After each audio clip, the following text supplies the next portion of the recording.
Hello guys, welcome back, and in this video lecture we are going to talk about hypertension. Hypertension means rise in the blood pressure or the elevated blood pressure.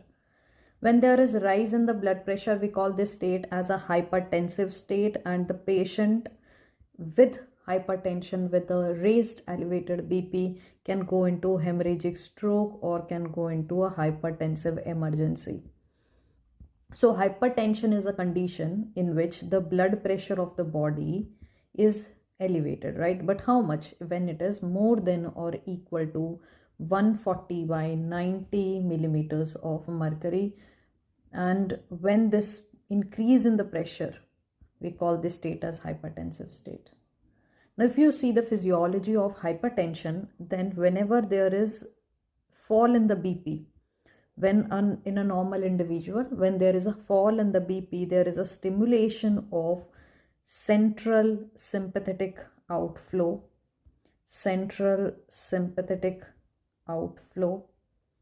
and it is stimulated to maintain the blood pressure. And when this central sympathetic outflow is stimulated, then the ganglions are also stimulated, and it can lead to stimulation of the sympathetic fiber.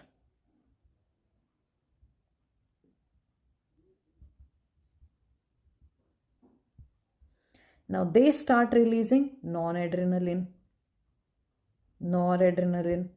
and this reacts to two kinds of receptors.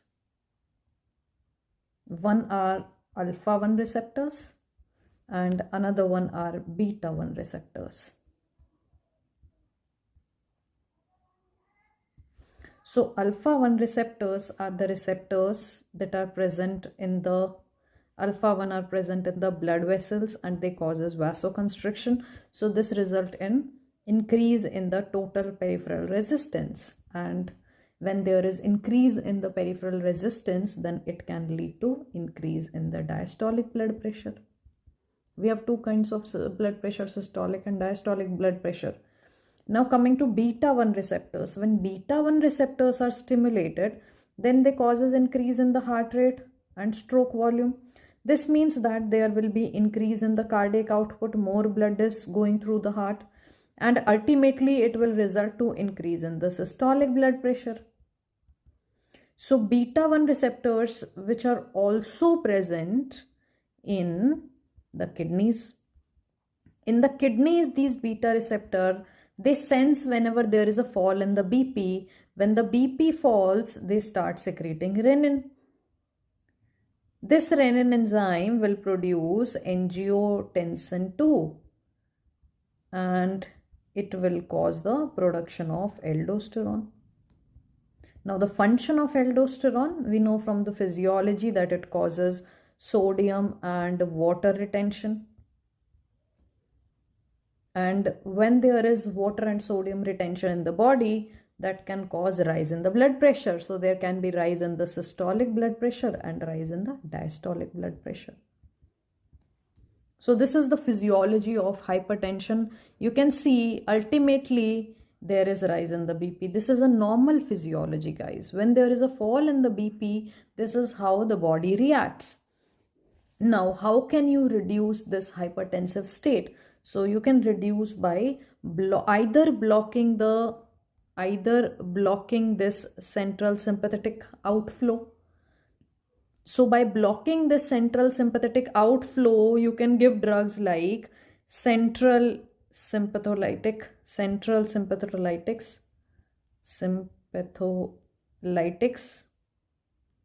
like Clonidine or methyl-dopa.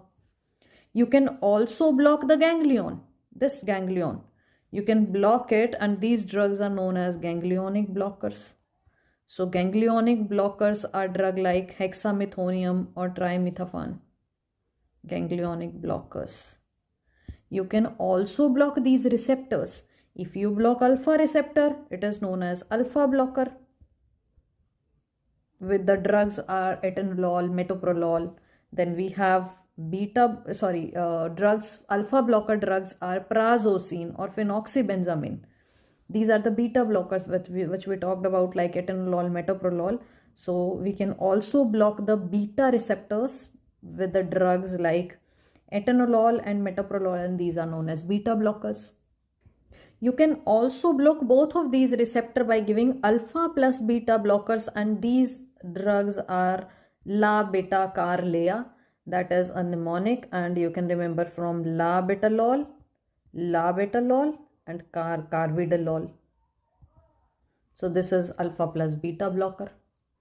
You can also inhibit the renin. Now in the kidneys, these beta blockers, they also are present in the kidneys, and they sense when there is fall in the BP, they secrete this renin. You can also block the renin by giving renin inhibitors, and drug like eliskiran is the drug that is a renin inhibitor, and we have talked about this in the previous lecture also. You can also inhibit the RAS system by giving angiotensin convertase enzyme inhibitor, and also block this angiotensin 2 receptor by giving ARBs like angiotensin receptor blockers. You can also, now here sodium and water retention is causing high blood pressure, right? So sodium and water retention can be removed by giving diuretics. Or hypertension can be managed by allowing the sodium, by not allowing the sodium.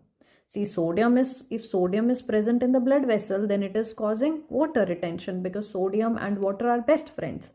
And our main focus is we do not want the sodium to enter the blood vessel. So hypertension can be managed by not allowing the sodium, that is a potent vasoconstrictor, calcium, to enter the blood vessel.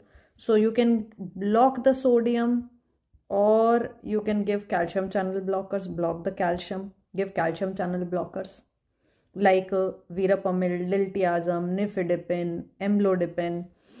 You can also block potassium channel, that will dilate the blood vessel. So you can open the potassium channel, not block, you can open the potassium channel by giving potassium channel openers, Also, you can give a drug that is responsible for nitrous oxide, like nitrous oxide donor. So what are the drugs that we have talked about? First one is to block the sympathetic outflow by giving drug like central sympatholytics. And we have drugs like Clonidine and methyl dopa in this category. Second one we have talked about are the drugs that block the ganglion. So by giving ganglion blockers, ganglionic blockers, and we have drugs like hexamethonium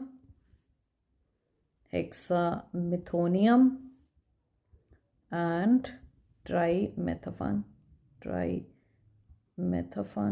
and these drugs are not used nowadays. The third category that we talked about are giving alpha blockers by blocking the alpha receptors, and we have drugs like prazosin or phenoxybenzamine, or you can also block the beta receptors by giving beta blockers. So beta blockers like drugs atenolol or metoprolol, or you can block both alpha plus beta, and you can remember la-beta-carlea, both alpha and beta blockers, that is la-beta-lol and carvedilol. You can also inhibit renin by giving renin inhibitors, and the only drug in this category is eliskiran. You can also block the conversion RAS system, that is by giving ACE inhibitors. These are the drug that ends with pril, and by giving ARBs, this we have talked about in the previous lecture, that are the drugs that end with sartan. Or you can remove sodium and water retention by giving diuretics, and we have three categories in this. For example, thiazides diuretics, loop diuretics, or spironolactone. Or hypertension can be managed by not allowing the sodium or calcium into the blood vessel. So sodium, which is a potent vasoconstrictor, you can block by sodium blocking, or you can block the calcium by calcium channel blockers. Then we have opening the potassium channel. If you open the potassium channel, that will dilate the blood vessel. So these are vasoconstrictor we have talked about in the previous lecture about potassium channel openers. And here we have drug like diazoxide, minoxidil, or hydralazine.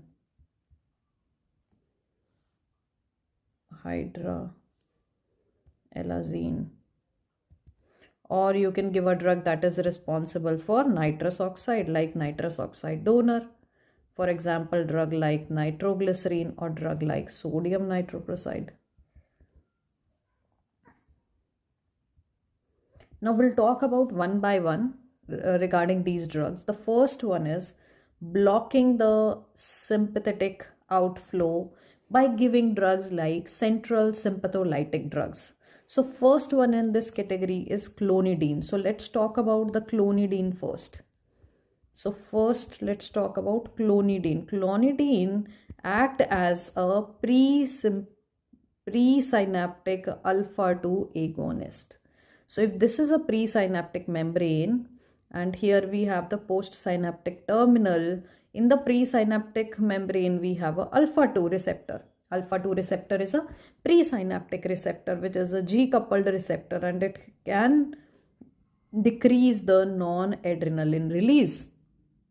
In the postsynaptic membrane, postsynaptic terminal, we have alpha-1 receptor and beta-1 receptor. If this non-adrenaline, see, if you give drug that is going to activate this alpha-2, if you activate this alpha-2 means there will be less of non-adrenaline. If non-adrenaline is not released, then the blood pressure falls.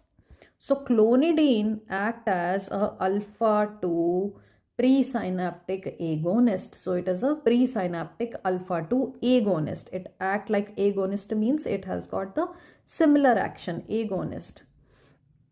So this is how this clonidine decreases the blood pressure in the individual, but there are certain side effects of this clonidine. The adverse effect is dry mouth, or it can cause sedation, fatigue, and erectile dysfunction is something that patient cannot go through in normal day-to-day life, because erectile dysfunction is not acceptable to patient. Clonidine withdrawal reaction is also seen.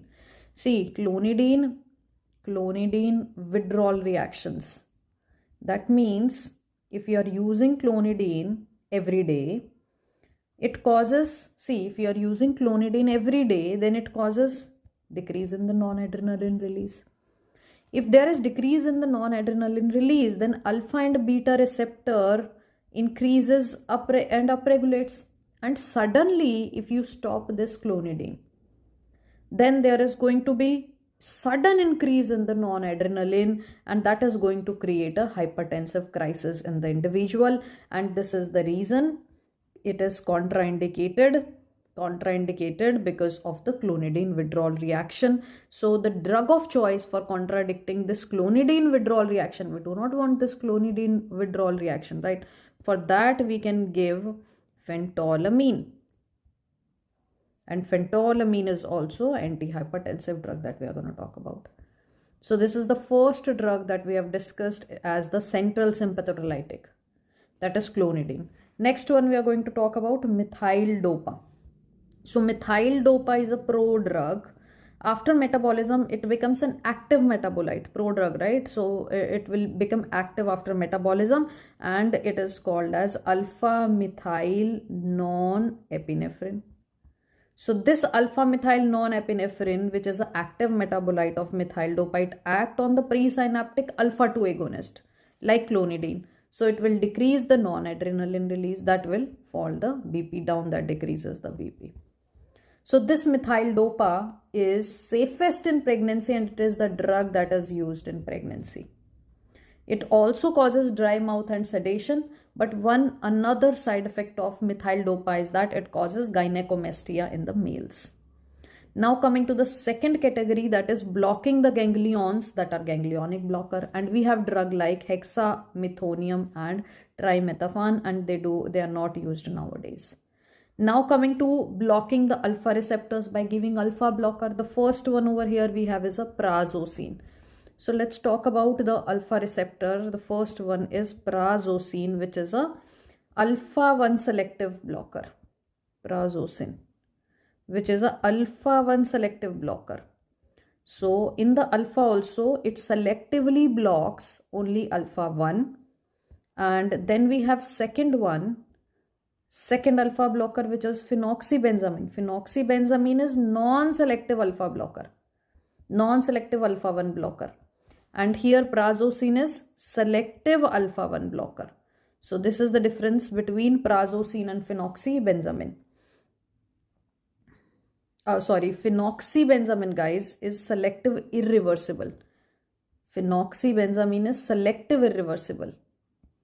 It is selective irreversible alpha blocker.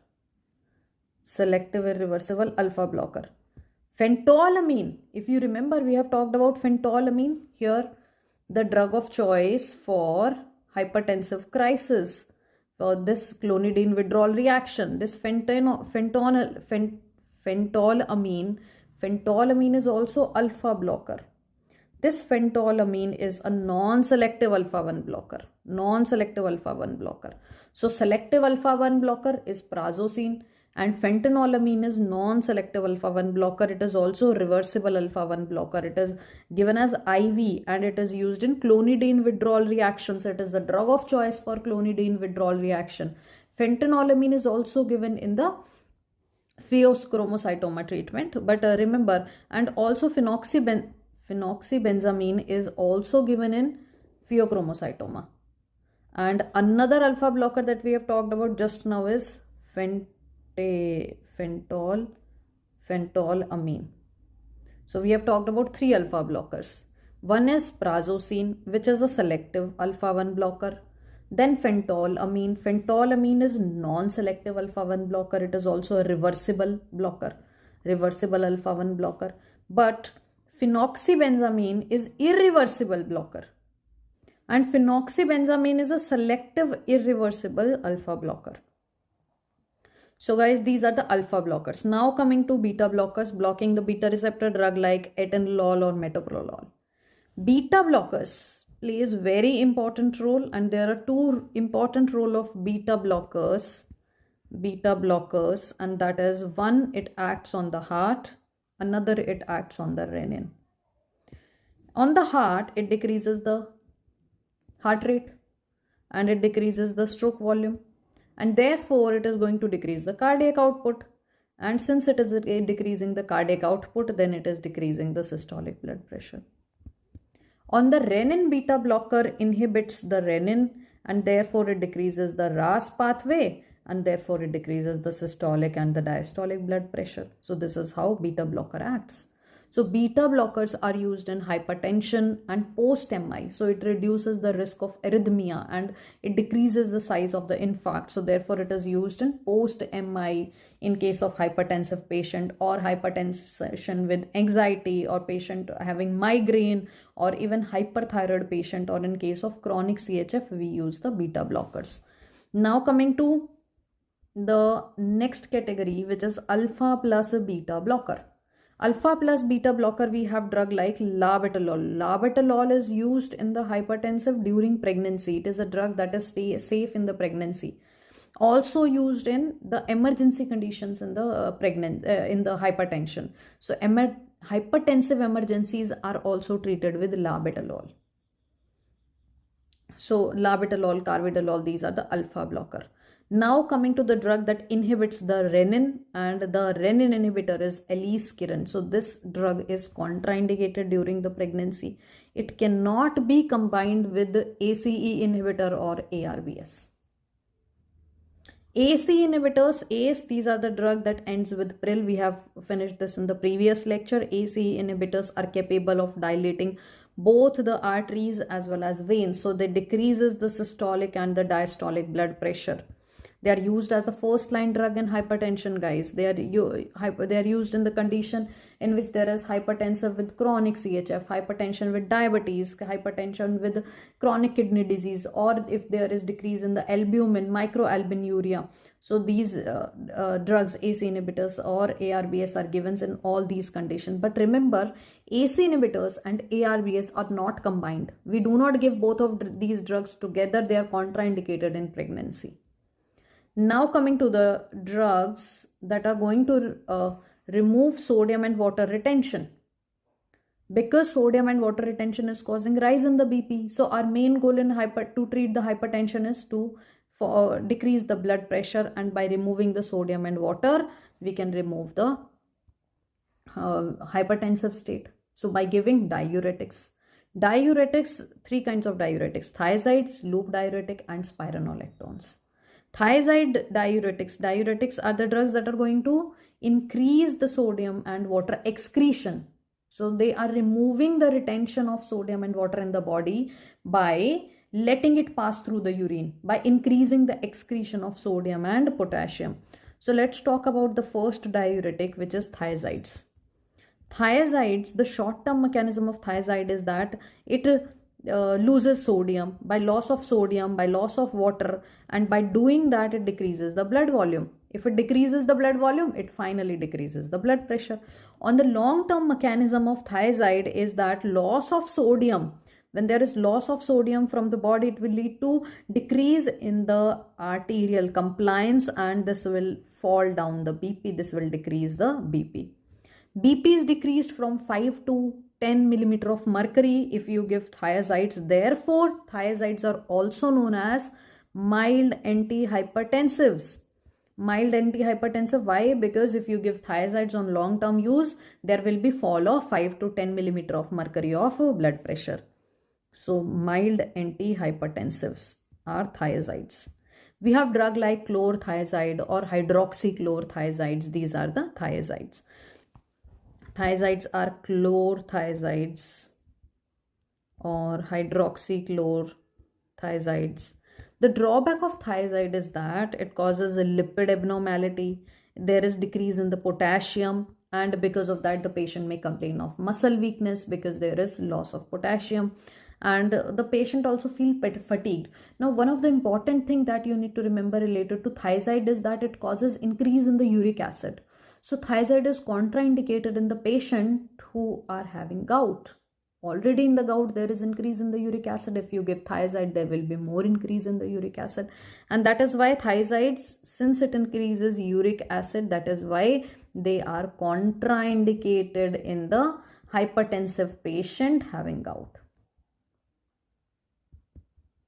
Another diuretic is loop diuretic. Loop diuretic. Example of loop diuretic is furosemide. Furosemide. Now, they are also used in hypertension with low GFR. Normal GFR is 60 ml per minute. But in case if the GFR is less than 30 ml per minute, you can use this loop diuretics. So they are also used in hypertensive emergencies, but they develop tolerance. So these drugs cannot be used in day-to-day hypertension management because of the development of tolerance. The third diuretic is spironolactone. Spironolactones are used in cases having resistant hypertension. Resistant hypertension is a hypertension that is not managed with the first line drug, hypertensive drug. And since you have given first line antihypertensive drug and you are still not able to manage hypertension, so the hypertension has become resistant. No antihypertensive is working. In that case, we give spironolactone. Major reason for resistant hypertension is excess aldosterone, and this spironolactone drug can control this aldosterone, and that is why we can use spironolactone for the management of resistant hypertension. It is also used to manage hypokalemia due to diuretics. See, I told you hypokalemia is one of the important adverse effect of the thiazides. So another one, here we have Diuretics we have finished. By sodium blocking, see, sodium blocking hypertension can be managed by not allowing sodium and not allowing calcium.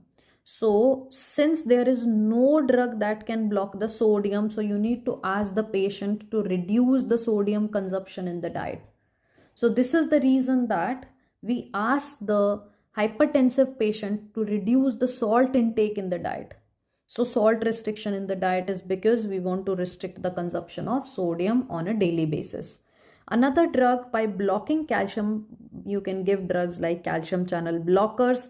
And calcium channel blockers we have already discussed in the previous lecture. Calcium channel blockers are of two kinds: non-dihydroxypyridine, non-DHP, and dihydroxypyridine, DHP.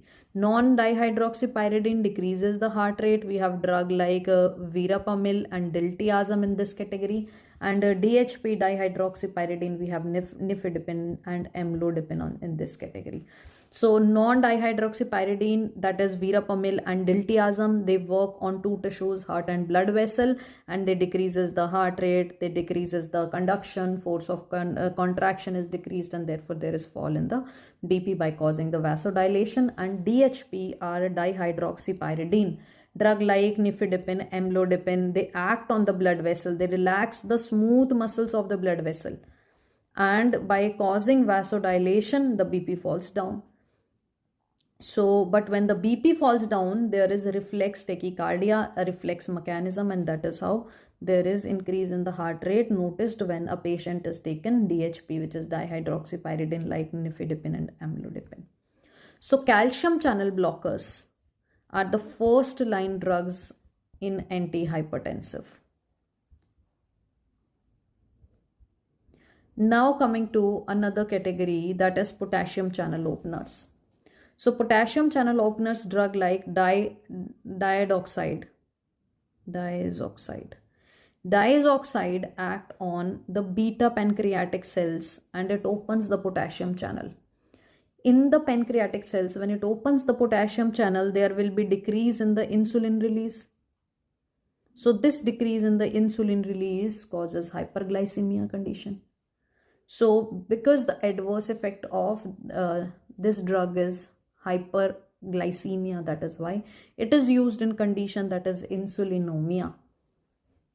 Then we have minoxidil. This was used earlier in hypertensive, but it is a dominant arteriolar dilator.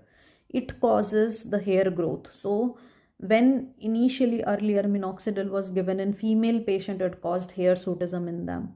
That means there was more hair growth in females. So it is used nowadays as used in androgenic alopecia. So in the males, when there is baldness, we give a drug like minoxidil. Another category in potassium channel opener is hydralazine. Hydralazine is a potassium channel opener, right? But it is also a calcium channel blocker. It is also a nitric oxide donor. So it is used in hypertension, hypertension emergencies, or used in preeclampsia in case of pregnancy. Now coming to a drug responsible for nitrous oxide, that is nitrous oxide donor.